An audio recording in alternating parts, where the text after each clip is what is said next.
Hey everybody, it's your pal Drew. Got a whole batch of new comics to share with you that are either from my spinner rack or they will find a happy home in my spinner rack. So I picked this up a while back. This actually came out in 1989, I think, or 88. It was a Marvel new series, and it was supposed to run like 2 years. Larry Hama wrote it, and Ron Wagner penciled it, and inked by Fred Fredericks, who's a longtime comic strip artist. And I think the big problem was, and it's actually been mentioned, that it had its share of fans, but it was unusual that it was in its own universe. This is way before anybody came up with 616 Marvel universe and all this. He was totally divorced from the Marvel universe, even the new universe, which actually came out, I think, at the same time. So standing on its own in a Marvel book with it back then, with this huge continuity and all the tie-ins. I mean, if Marvel came out with something like this now, it would be more accepted because Marvel's just done a lot more work than just the 616 stuff. You follow? Explain to me. So really, really nice work by Ron Wagner, and it's written by Larry Hama. This is in the wake of the wild success of G.I. Joe, and that nobody saw coming. See Larry Hama, and he was in Vietnam, so he knows a couple of things about wartime situations, and Ron Wagner really pulls it out with these details. And I have to keep saying this, back then you had to use photo reference. You didn't have Photoshop, you just had to keep a morgue file, which meant like magazines that you'd have, and you rip out a photo of somebody if you need a face or something like that, but you try to make it obvious, like if it's somebody from the cover of People magazine, if it was Bruce Willis or something, it'll stand out like a sore thumb. But I mean, you'd find like over so many different magazines. My father-in-law, my late father-in-law, he subscribed to a ton of magazines because he was a very avid reader, and once in a while he would cinch up a big old stack of magazines to use as my morgue when I cut images out or I rip pages out. So chances are Larry may have sent Ron reference, because when Chuck Dixon does stuff that has to do with paramilitary, with whether it's guns or vehicles, he always sends like a pile of reference to his whoever he's collaborating with, which makes life a lot easier. But this is in World War III, and you have American paratroopers going into war-torn Moscow in an attempt to rescue the Nth Man, cover person, using. Let me see. There's so much going on. It's really amazing, though. It's very dense, but it's very well done at the same time. I can't stop to read everything about it. I wanted to, so I pushed out and I went to Wikipedia. So during the course of the story, we learn that Alfie is grown up, Alfie Omegan, and in an orphanage alongside John Doe, who was the Nth Man. Doe was adopted by an elderly Japanese man who worked for the CIA, Black Ops Division. Doe was raised as a ninja, taught to kill without regret, while in the orphanage, Omegan had visions of possible futures, or could-be's. Could be. So it's just very, very plot-heavy, but it pays off. It really does. I can't pick which panels to read. Looks like Anthony Edwards, doesn't it? There's a Art Adams piece there. So it's just amazing stuff. So much detail going on. So we finally, halfway into the book, we finally get to the Nth Man. But it's not like it was padding. All this stuff was necessary to make, to build up this character for the expectations. Time to die, John Doe. I wouldn't bet on it.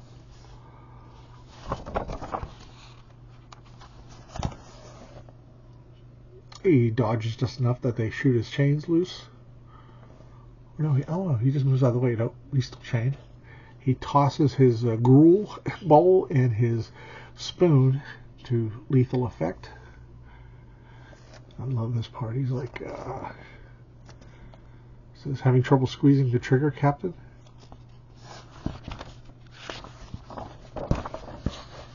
is a great part. I've been waiting almost a year for Colonel, and here we go, I'm going to try this, Novikova, to come visit me. I was beginning to lose my patience. I can't move my fingers. How are you doing this? It's just a trick I learned from my dentist. I can do a lot of tricks. That's why they call me the Nth Man. Cheap theatrical mesmerism. I like Rasputin. My mind is not that weak. You can't dodge bullets.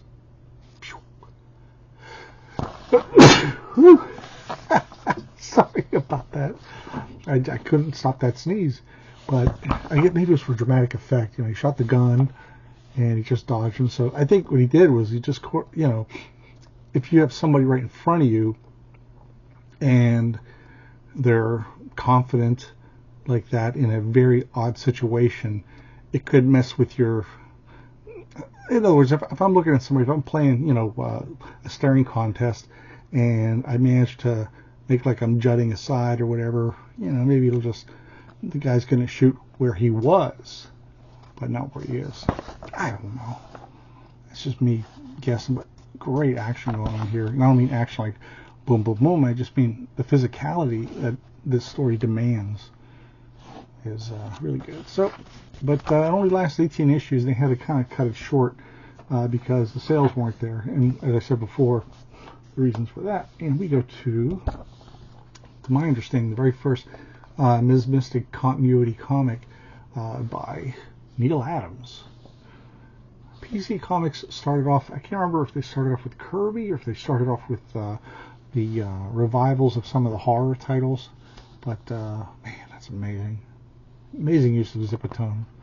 You know what? People say, well, Drew, why don't you review, more modern comics? And I'm an inker. I like black and I like white. I love doing the gray effects, all of that. I love it in the ink stage because that's the medium I like, the high contrast.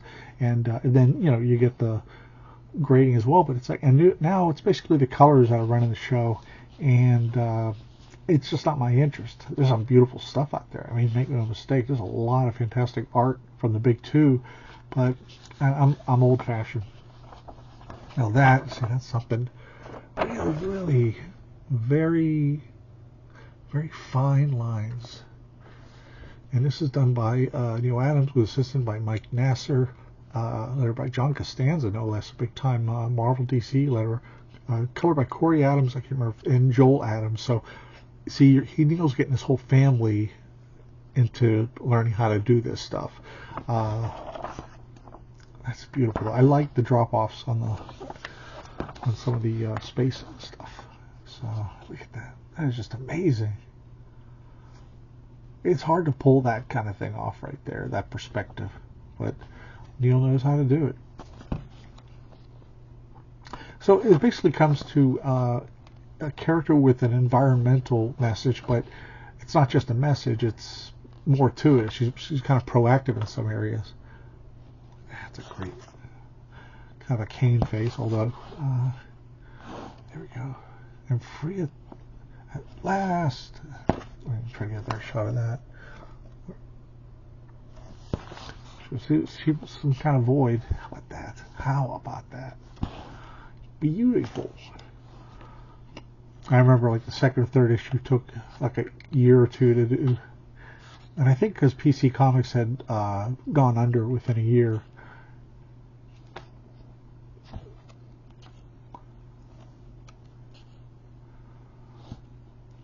There's a part where I just shut my mouth and let the images show to you. Ready for the zap out. Silver Star's a great book, though. It's really bleak, and the late Kirby stuff has that tinge to it, and I'll be covering that soon because it's really bizarre. Gru the Wanderer, brand new, start off with PC Comics. And then he went over to some, I think was it First Comics, and then he went to Marvel's Epic line for 120 issues, exactly 10 years, with Sergio Aragonés and Mark Evanier. And that's quite an accomplishment for a creator-owned book, let alone any book. Who is this? Oh, I don't know. Neat stuff. So, yeah, this is really cool. And it was $1 in comics at the time, were 60 cents. Ooh, cost prohibitive for a cheap SOB like me. Now, we go into the late 90s. There was a second, I've reviewed an issue or two of Rampaging Hulk before where Rick Leonardi came back as a regular artist, but the book only lasted, I think, 5 or 7 issues. Glenn Greenberg, he was assistant editor for a long time, but at this time he started becoming an actual writer for comics. And then later on, he's authored at least one fairly acclaimed book about the Beatles. Because I was listening to a Beatles-related podcast, and they interviewed Glenn Greenberg. It's kind of surprised he didn't mention he worked in Marvel. Now, here's my problem with the cover. It pisses me off. About this time, Marvel decided to get really cute with the bursts of, the verbiage on the cover. And it's so distracting. It's part of the art, and it just sucks. They've done this a lot of times. In fact, hold on a second. I gotta look at something. You all talk among yourselves. I finally found it. But this is just so obnoxious because the art, the art should focus on the characters, the environments around it, and this just is big, obnoxious billboard. If it was all in like one lettering or one styled lettering, but it's still too showy. It just really makes it obnoxious. I really didn't care for it. A lot of books at the time did that. I happen to find this, an example of this with X-Force at the time. Adam X, the Extreme, is back, and things have never been deadlier. Now that's not too bad, but it's like all these, that's just too much. I mean, this came from the League of Regrettable Heroes, which is a lot of fun. I really recommend it. Published by, I think it's Quirk something. I don't know. Look at the back. It is. There we go. Quirk Books. Yeah. So let's get back to the Hulk. So I've already discussed my disgust at that kind of lettering. So aside here, they did this for a while, where if you just picked up the book for your first time, this would be your catch-up sort of thing. It's a big old Adam Kubert Hulk there. And it's neat and all, but I think it got too costly. I mean, this is expensive real estate we're talking. Just doing a cover and getting rid of a page of ads and then having another page that's not bringing in ad revenue. And then also, when the books close, they have this weird gap, which I don't mind, but I think people who would collect books from that era would probably... it'd probably have to have more scrutiny than usual, but God, look at that stuff. I'm so jealous of Dan Green, the late great Dan Green. I never had a chance to ink Rick Leonardi. Oh boy, is that great. He was so influential on so many people. Inspired in 2099, and before that was the first Cloak and Dagger miniseries. And the really early stuff was this Incredible Hulk annual where Bruce Banner becomes Captain Universe, and it's really rough. It's one of those things that he probably didn't want them to publish because he had grown so much and ended up in Marvel Fanfare. But look at that. He's doing, he's pulling out the Apaches or the, whatever they're called. A Cessna or a Piper, or I don't know any of those names. How about that? That's a very different kind of Rick Leonardi. He's kind of channeling the Hulk's creator, Jack Kirby, with those wild muscles. It's suggestive. It's sort of actually like Klaus Janson, too. Wow, beautiful stuff. You can get these dirt cheap. Your local comics shop probably has them somewhere near the regular Incredible Hulk series. So we go to Nexus, which I had seen ads for, and I didn't buy it at the time because it was expensive. Like, this is $1.75, and comics had gone up to 75 cents. However, Capital City was a distributor, and they decided to publish. So they published. They wanted just superhero comics from Mike Baron, and it was also one other title by Stephen Grant.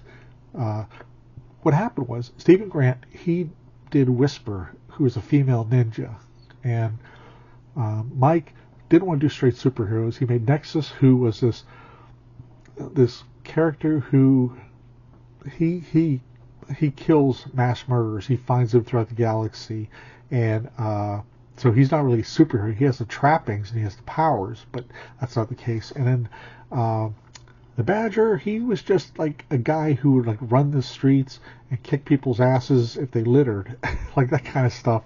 And but they became a lot more complex. He ended up having a lot of it dealt a lot with multiple personality syndrome, but it was really well informed by Barron's writing. He really did his research.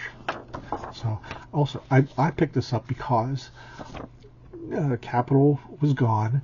PC Comics was fun, and I was reading First Comics at the time and really digging it. So we went over to First Comics. That name actually drew me in. I was just like, wow, think about something, because listen to me. Pardon me.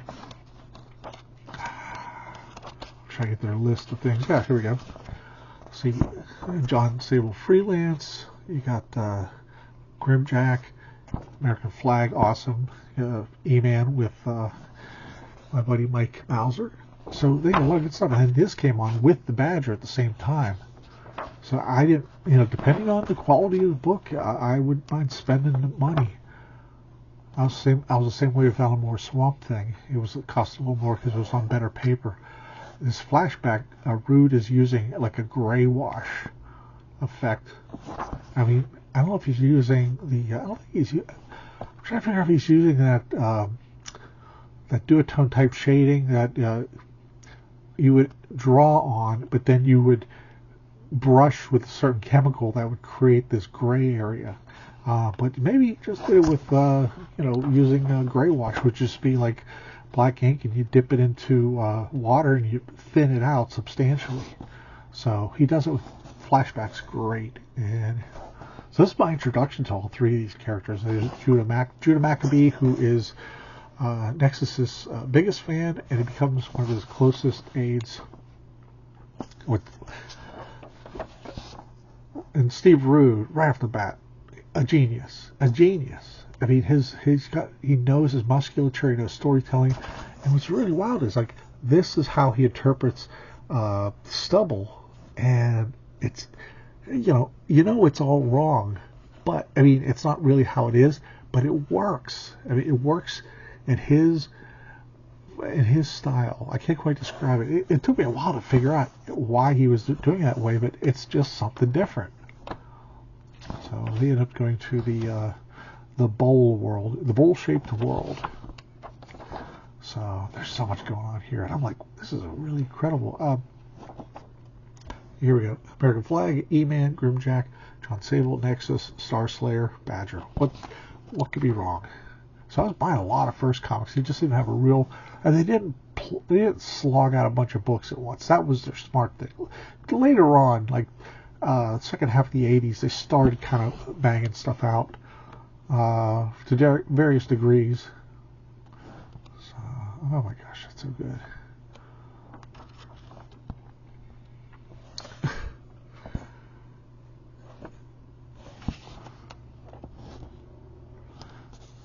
So he's definitely Kirby. Actually, there were the Kirby Awards for a while in the late 80s that was based in San Diego Con, I think.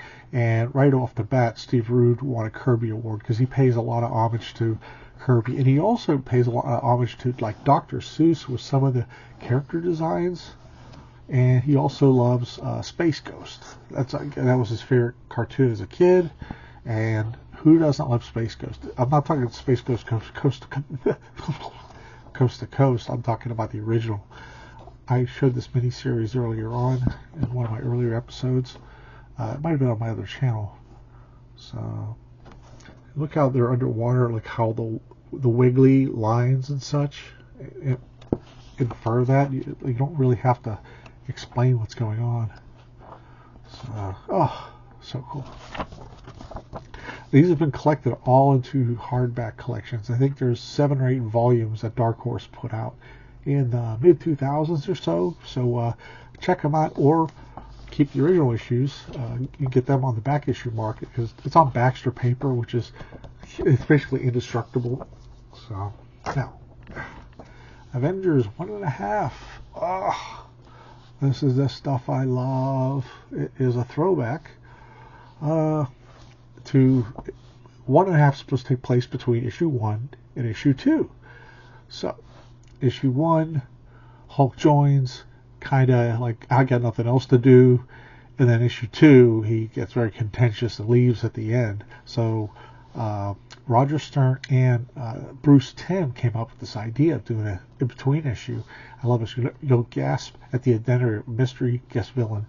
Prepare to meet your doom. That's how it was back then for so many things. Like, they had these really obvious, like, Dr. Octopus type silhouettes, and they would ask you, it's like, huh. So here we go. And there's a Walter Cronkite lookalike, Bruce Timm. And that's them. Except he's got a little bit more of a scowl face. So, this, what is it called? Charles Atlas tribute is great. I like how the Thing is done in the lumpy Dick Ayers mode. So much going here. It's beautiful. Doctor Doom. I love that. God, that Golden Iron Man, looks like an enraged water heater. I love that costume so much. And, you get a little more. The one thing that's weird, though, is this bear space. That's so unusual, but that's okay. I guess Tim knew there were going to be a lot of exposition. He's like, well, you. Like, there's parts in it where it's pure Bruce Timm, and it kind of blurs the lines between that and the Golden Age stuff he's going for. But like that's an amazing face. Those eyes, just how she's just trying to be like flirty. And there, you got some Kirby kind of looseness there from a recent issue of FF. Okay, here is an ad for an imaginary 112th issue of Kid Colt Outlaw by Paul Smith. And he went from doing a really animation style, real cartoony, to doing a looser, more like an earlier artist. Like, he did the Golden Age for DC Comics, which was a 4-issue miniseries written by James Robinson. And it's really, really good. It has to do with the JSA and everything, and the 1940s. And Paul Smith actually reverse engineered his style to look more like some of the artists of the era. And it's just amazing. This is an actual ad that was in a lot of the books at the time. And here's trouble. It's happened. Get up in a helicopter. I love how even Iron Man's buckled in. That's so cool. He's like, I don't care if there's feathers and squawks, just as long as it gets me where I can lay my hands on Doom. Oh no. It's not just big. It's huge. Not quite the helicarrier of that would Nick Fury have with S.H.I.E.L.D., but still very impressive. Resist. Why? That's what we wanted to go. How about you, pretty boy? He's actually smiling here. He's kind of like, how's that for an entrance, Goldilocks? Feel free to follow if you can catch up. Hulk, no, we must wait for the others. What happened there? I'm sure if anything happens, but poor Wasp gets gasped yet again. There's all these booby traps. Kirby-esque booby traps. Ah, God. That almost looks like a direct swipe of a Kirby Dick Ayers early issue of Iron Man, like issue Tales of Suspense 43 or 45. And you know what? I don't mind, because it's just so... It tells you, I mean, for an old-timer like me, I really got a kick out of it. His fingers are square, kind of like Kirby's, but even more so. They're actually kind of thinner. So there's Ant-Man.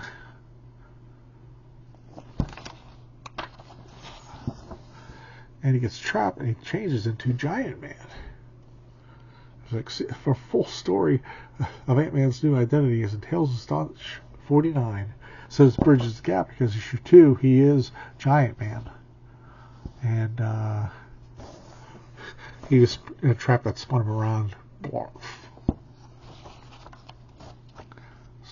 it's so exciting. I think I have 3 copies of this. I think I bought 2 when they came out, and I think I came across one recently for like $2, and I just love them. You know, one for reading, one for putting in my valuable collection, and then one to put on my spinner rack or read. And there's Dick Ayers doing a Sergeant Fury fake ad. So, yeah, baby. So, where's the hell? But he's more of a smartass. He's not. Some of this is sort of played a little too much for laughs, but that's okay. You know, at first I was kind of put off, but the whole thing is absurd, so why not? Like this. I have a duty to fulfill. The Wasp should take the pod. Ant-Man, the Wasp and Ant-Man could. No, we're running out of time. I don't believe this. Shoves some guys in, hits eject, much like the Jack Kirby thumb. Actually, it wasn't a thumb in this case, but where he hits the button to set off the gamma ray bomb. Actually, that was Igor. So, it's fun. And Ty Templeton, age 6. Kurt Busiek, age 2. So they talk about all these other books. So it's all this hype. There's Mark Waid, and there is Burke Kusiak. That's so great. I love it. And sea baboons, a real live sea pest. You kill yourself. That's so weird. I'm sure everybody knows by now that the sea monkeys were just like shrimp brine that was sent in the mail. And it lasted for a long time. It was kind of weird, but you know, it was before the internet. It was before MTV. It was before cable. So we had to find some fun in anything, and that pretty much qualifies. So anyway, thanks for watching my channel. Appreciate it, definitely. I don't do any ads because I don't want to bother with them, and I don't like going to channels that spend 20 minutes on ads. And but I'll have more for you. Let me know what you think. Have you bought it? Have you ever seen these in the wild? Have you followed any of these and then they got canceled and it bummed you out? Where's the other one I got? I got one other else. Maybe I'm doing that. Oh well. Let me know what you think. Comics are wunderbar. And have a good day, everybody. Bye.